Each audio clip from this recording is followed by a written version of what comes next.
2018 was not a good year for Bitcoin. The cryptocurrency posted its worst year on record, with its price plunging by more than 80% from its all-time high. Despite that, though, there are some bold predictions for the year ahead. Here to talk to me about the outlook is Niklas Nikolajsen from Bitcoin Suisse. Thank you so much for joining us, Niklas. Thank you. So what on earth went wrong in 2018 with Bitcoin? Well, I think simply that the market got ahead of themselves. Bitcoin had been through a sustained almost 2-year meteoric rise from around $400 all the way up to $20,000. And that was too much, too fast. And then we saw a correction. But Bitcoin prices, they keep plunging. What do you say about this trend and how far will it go? When will we see that Bitcoin prices hit a bottom? Well, that's, of course, the million-dollar question. If I could answer that, then I wouldn't have to work again because I could go on the financial markets. I think, many think, that we have actually seen the bottom. What makes you so optimistic, Niklas? Well, we've been trading sideways and with a positive trend for the last month, but it's, of course, too soon to say for sure. Many predictions were that Bitcoin would trace back to $3,000 and grow from there, and it did. And now we are on the upside of 4,000. So maybe we have seen the bottom. Maybe. Let's go back a little bit in time, Niklas, together travel back in time. December 2017, we had Bitcoin prices at $20,000 US. Fast forward December in 2018, just around $3,400 US. What's your outlook for this year now? Well, we are up almost $1,000 from the low. We are now today at $4,100.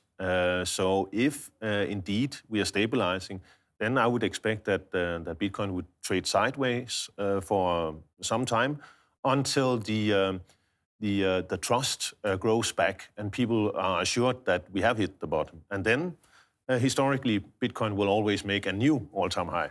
You mentioned trust. This seems to be a very crucial element. Now, a lot of institutional investors, they do not have trust in Bitcoin. Is this a major hurdle for the cryptocurrency to develop and expand further? Well, it's not a major hurdle. The institutional investors were first about to get on board 1 year ago when we saw a 500 billion market cap. Now we're dealing with a $100 billion market cap. It's simply too small a market.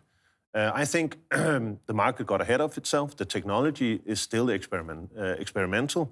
And what we will see now is that Bitcoin will slowly, and other crypto assets will slowly have to grow from here.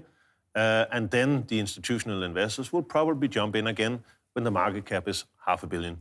Now, how will... $500 billion, sorry. $500 billion. How will the global economic slowdown play into this? Is this one of the major challenges for Bitcoin in 2019? Bitcoin usually do well when the stock markets are not doing well. That's one of the reasons that it's also called the electronic gold. So it's a safe haven, even though, of course, it's a high-risk asset.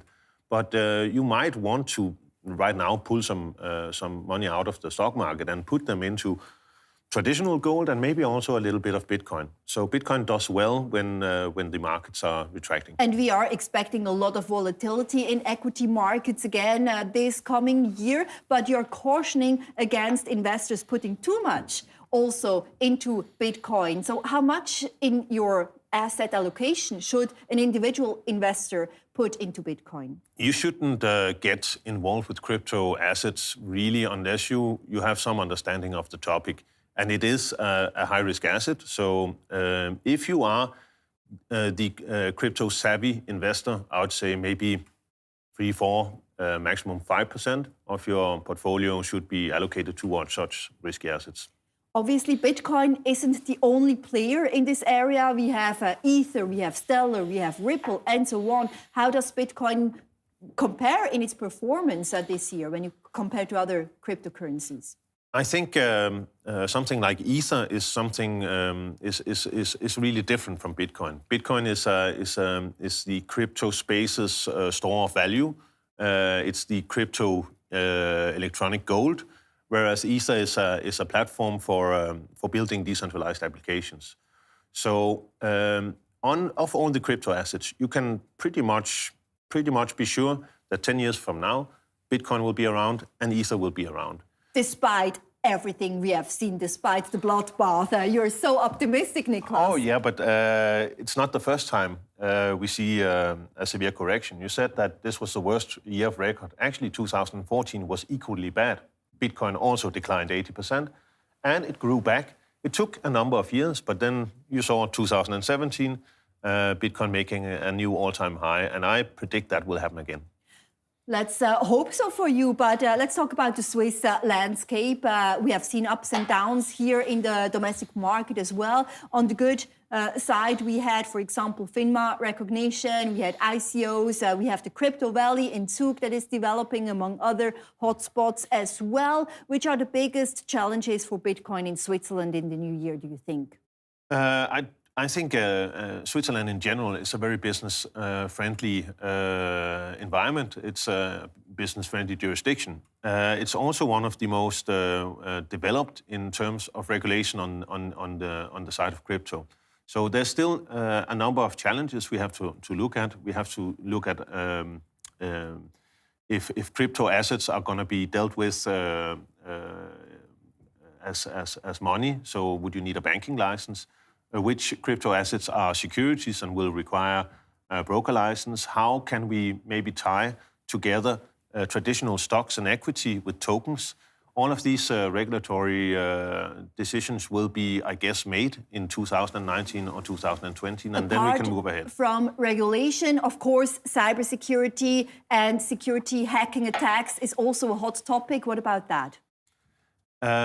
It becomes ever more difficult to successfully hack the various crypto institutions that are out there, because we are, of course, learning from our mistakes. And you will find, as an investor, you have now a number of very, very safe solutions available, including, of course, our own Swiss crypto wallet, but certainly also hardware wallets and so forth.